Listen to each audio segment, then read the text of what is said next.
Have you ever felt like you're doing everything right, but somehow you're still stuck?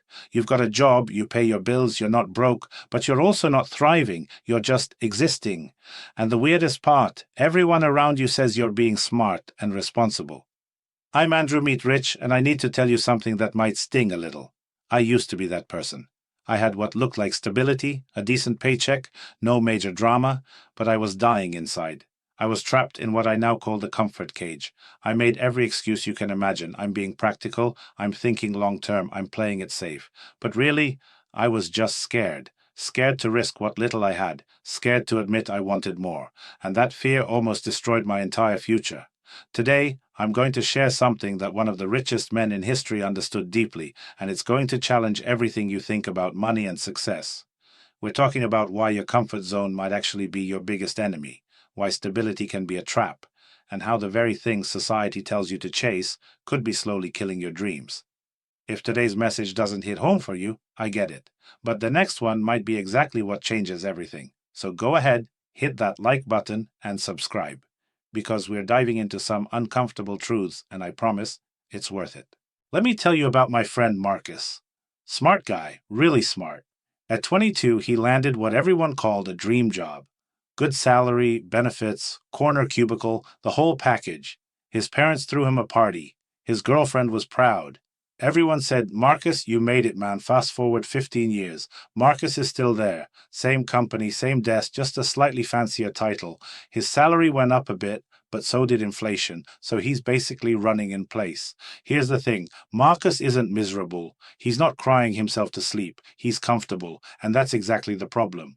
One day we're having coffee, and he tells me, Andrew, I feel like I'm watching my life happen to someone else, like I'm stuck in a movie where nothing ever changes. I ask him, so why don't you leave? Why don't you start that business you used to talk about? And you know what he says? He says, it's too risky now. I've got bills, I've got responsibilities. What if I fail? That conversation haunted me because I realized Marcus wasn't trapped by his job. He was trapped by his own comfort. He traded his potential for predictability. And the scariest part, he didn't even know he'd made that trade until it was almost too late.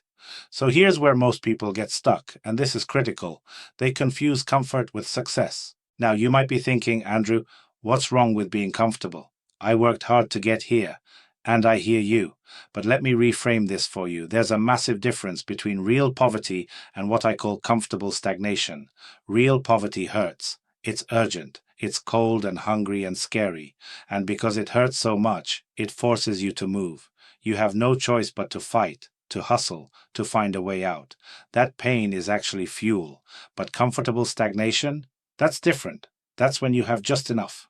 Enough to eat, enough to pay rent, enough to not panic. You're not suffering, so there's no urgency, no fire, no desperation pushing you forward. And here's the insight that changed my life. When you're comfortable enough to survive but not uncomfortable enough to grow, you stop evolving. Think about it like this. Imagine you're in a lukewarm bath. It's not hot enough to energize you, and it's not cold enough to make you jump out. You just sit there, slowly turning into a prune, wasting away. That's what comfortable stagnation does to your ambition. It lulls you into this false sense of security where you think everything's fine, but really you're just slowly accepting less than you're capable of. Here's your action step. Tonight, I want you to ask yourself one question. Am I living or am I just existing? Write down your honest answer. No judgment, just honesty. So why is this trap so dangerous? Because society celebrates it. Think about that for a second. When you play it safe, when you choose stability over risk, people praise you. They call you mature, responsible, practical. Your parents are relieved. Your friends nod approvingly. You get social validation for staying small, and that validation becomes another chain keeping you locked in place. Here's what nobody tells you.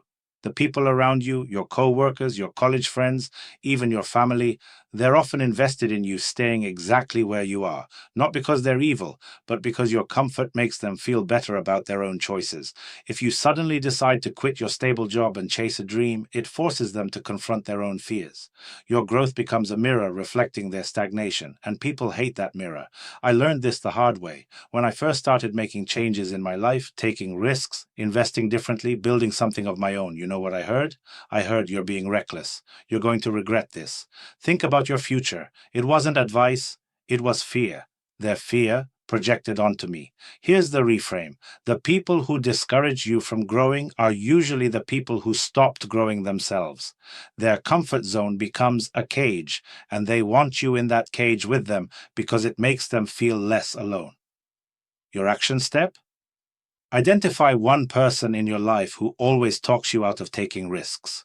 Not to cut them off, but to recognize their influence so you can make conscious choices. All right, let's get real. How do you know if you're stuck in this trap? Let me give you 3 diagnostic questions, and I want you to answer them honestly, not with the answer you think sounds good, but with the truth.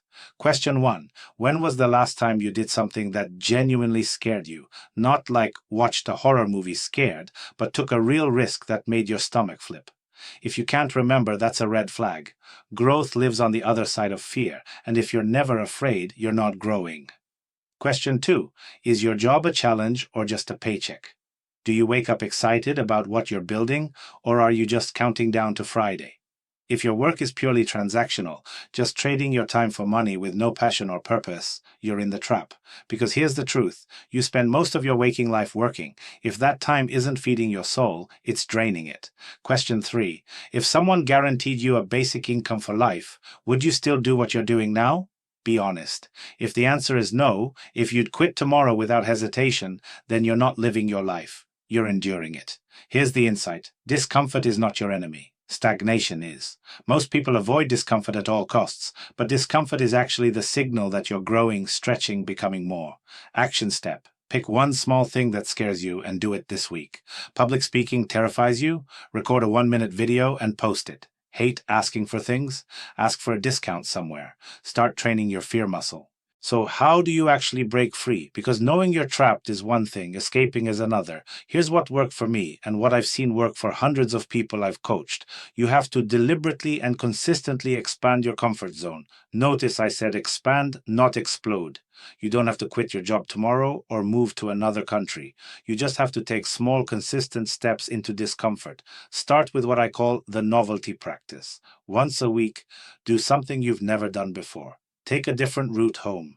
Try food from a country you can't pronounce. Strike up a conversation with a stranger at a coffee shop. These tiny acts of newness wake up your brain. They create new neural pathways. They remind your system that change is possible and survivable. Next, practice what I call the hungry mind technique. Your hunger shouldn't be in your stomach, it should be in your thinking. Once a week, spend an hour learning about something you know absolutely nothing about. Cryptocurrency, pottery, astrophysics, ancient philosophy, doesn't matter. The goal isn't to become an expert. The goal is to put your brain back into beginner mode, into search mode, into growth mode. That state opens you up to new opportunities and new ways of thinking. And here's the big one, make fear your friend. Every week, do one thing that makes you uncomfortable. Not dangerous, just uncomfortable. The magic isn't in the specific action. The magic is in training yourself to move toward discomfort instead of away from it. Action step, right now, commit to one new thing you'll try this week. Write it down. Tell someone. Make it real.